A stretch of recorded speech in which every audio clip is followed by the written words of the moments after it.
ගාල්ල යක්කලමුල්ල ප්‍රදේශයේ සිදු වෙඩි තැබීමකින් එක් පුද්ගලයෙකු ජීවිතක්ෂයට පත්ව තවත් දෙදෙනෙකු තුවාල ලැබුවා.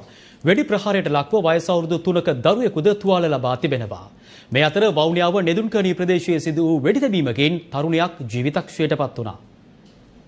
යක්කලමුල්ල කළුවලගල ප්‍රදේශයේදී අද දහවල් වෙඩි තැබීමක් සිදුව තිබෙනවා. යතුරුපැදියකින් පැමිණි පුද්ගලයන් දෙදෙනෙකු මෙම වෙඩි තැබීම සිදු කර ඇති බවටයි වාර්තා වන්නේ. මෙම වෙඩි තැබීමෙන් 3 හැවිරිදි දරුවෙකු ඇතුළු තිදෙනෙකු තුවාල ලබා රෝහල්ගත කර ඇති අතර එහිදී එක් පුද්ගලයෙකු මිය ගොස් තිබෙනවා. මෙලෙස මියගිය පුද්ගලයා 2019 වසරේදී ඇල්පිටිය ප්‍රදේශයේ සිදු වූ මනුෂ්‍ය ඝාතනයකට අනුබල දුන් පුද්ගලයෙකු බවයි පොලිසිය පවසන්නේ.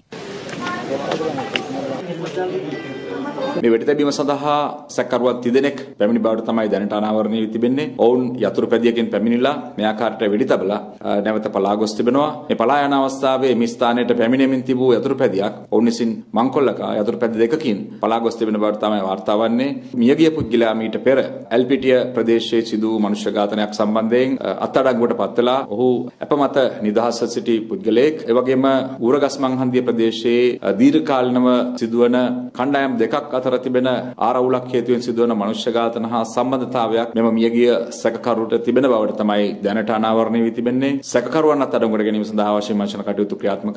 මේ අතර වවුනියාව නේඩුකේනි ශිවානගර් ප්‍රදේශයේ ඊයේ රාත්‍රියේ සිදු වූ වෙඩි තැබීමකින් තරුණියක ජීවිතක්ෂයට පත්ව තිබෙනවා. වෙඩි තැබීමට හේතුව මෙතෙක් අනාවරණය වී නොමැති අතර මේ සම්බන්ධයෙන් වැඩිදුර විමර්ශන නේඩුකේනි පොලිසිය සිදු කරන බවයි වාර්තා වන්නේ.